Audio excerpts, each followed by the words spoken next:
Hello student, उम्मीद है कि आप लोग खैरियत से होंगे। तो स्टूडेंट, इस वीडियो के अंदर हम लोगों ने सेकेंड ईयर मैथमेटिक्स का चैप्टर नंबर 5 स्टार्ट करना है, जिसका नाम है एप्लीकेशन ऑफ डिफरेंशियल कैलकुलस। बेटा, कैलकुलस के नाम से नहीं घबराना। कैलकुलस बेसिकली एक सब्जेक्ट है जिसके अंदर डिफरेंशियल हम पढ़ते हैं, ठीक है।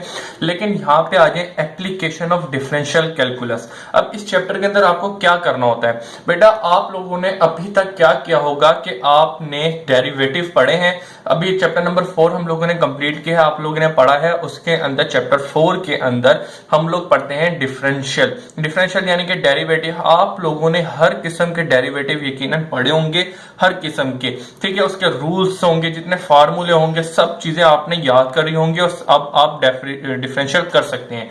लेकिन बेटा, उधर आपने बस सीखा था कि डिफरेंशियल हम कर सकते हैं, ठीक है, डिफरेंशियल करना सीखा था, लेकिन उससे हम क्या कर सकते हैं ये नहीं सीखा था। तो लिहाजा एप्लीकेशन का मतलब ही होता है कि हम उससे क्या क्या काम ले सकते हैं। तो उसमें से एक काम जो है, मतलब बहुत ज्यादा काम ले सकते हैं, लेकिन उसमें से चंद जो काम है आपने चैप्टर नंबर 5 में पढ़ने हैं। सबसे पहला काम, हम इसके अंदर से स्लोप निकालना सीखेंगे। फिर इसके अंदर से स्पीड, एक्सेलरेशन और वेलोसिटी भी हम डेरिवेटिव के जरिए निकाल सकते हैं, जो आपने 5.1 एक्सरसाइज के अंदर पढ़नी है। तो बेटा, सबसे पहले चैप्टर नंबर 5 है, इसका नाम बता दिया, एप्लीकेशन ऑफ डिफरेंशियल कैलकुलस है। बेसिकली सिंध बोर्ड की जो टेक्स्ट बुक है वो मैंने यहाँ से ले गई है, और आपके लेकिन टॉपिक और कॉन्सेप्ट तो सेम ही रहेंगे। लिहाजा आप किसी भी बोर्ड के हो या किसी भी शहर के हो, आपका बेसिक आइडिया और कॉन्सेप्ट वही रहेगा। चले जी, आज हम सबसे पहले इस 5.1 के अंदर पढ़ना क्या वो पढ़ लेते हैं। बेटा, आपको अभी तक एक चीज याद होगी कि हम लोगों ने जो चीज अभी तक पढ़ी है वो यहाँ पे बता देता हूं कि आपने अपने चैप्टर नंबर 2 के अंदर स्ट्रेट लाइन के अंदर आपने एक चीज पढ़ी होगी। एक लाइन है, लाइन के दो पॉइंट दे दिए जाते थे, ठीक है, x1 y1 x2 y2। तो आपको कह देते थे कि भाई स्लोप मालूम करके बताओ। आप स्लोप आराम से कौन से निकाल लेते थे। कौन सा फार्मूला यूज किया, m2 minus m1 upon x2 minus x1, ये वाला फॉर्मूला आप यूज कर लेते थे। लेकिन बेटा, जब मैंने आपको बोला कि मुझे एक कर्व का मुझे पॉइंट मालूम करके दो, तो फिर बेटा आप ये वाला पॉइंट नहीं लगा सकते, ठीक है। ये वाला फॉर्मूला मिसाल के तौर पे x1 y1 मैंने इसका भी दे दिया, यहाँ पे एक पॉइंट दे दिया x2 y2।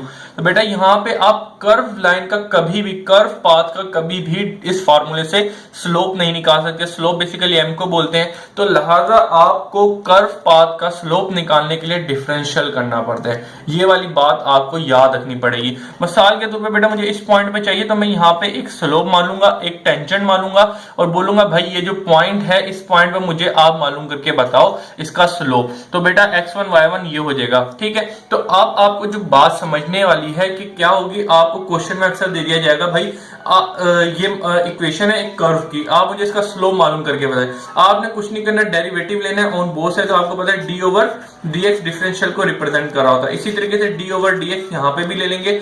हर किसी के पास डिफरेंशियल अलग अलग आ जाएगा। अब आप क्या करेंगे, डिफरेंशियल लगा देंगे। डिफरेंशियल के जितने भी रूल आपने पहले पढ़े वो लगा। यहाँ पे क्या होगा, 2x, ठीक है, प्लस 3, क्योंकि x का डेरिवेटिव 1 और 4 का डेरिवेटिव 0 होता है, मैं नहीं लिख रहा। तो लिहाजा dy ओवर dx जो है आपका इस वक्त स्लोप को रिप्रेजेंट कर रहा है। ये बात आपको याद करनी है कि dy ओवर dx यानी कि किसी भी लाइन का हम स्लोप निकाल लें, जो dy ओवर dx होता है, डेरिवेटिव निकाल लें, तो वो किसके बराबर होता है, स्लोप, ठीक है। क्योंकि हमें क्वेश्चन में दिया जाएगा भाई स्लोप मालूम करके बताएं, तो फिर आपको स्लोप निकालना आना चाहिए।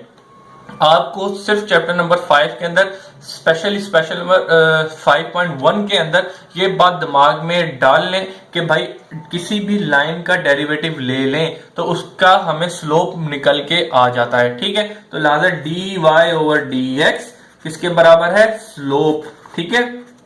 किसी भी कोई भी लाइन दे दी जाए, उसका डेरिवेटिव मैंने लिया, तो ये मेरे पास स्लोप निकल के आ जाता है। इसमें बेसिकली मुझे x की वैल्यू दी जाएगी, तो x की वैल्यू में डाल के मेरे पास यकीनन कोई ना कोई कांस्टेंट नंबर आ जाता है, ठीक है बेटा। आपको सिर्फ इतनी बात समझनी है अभी तक।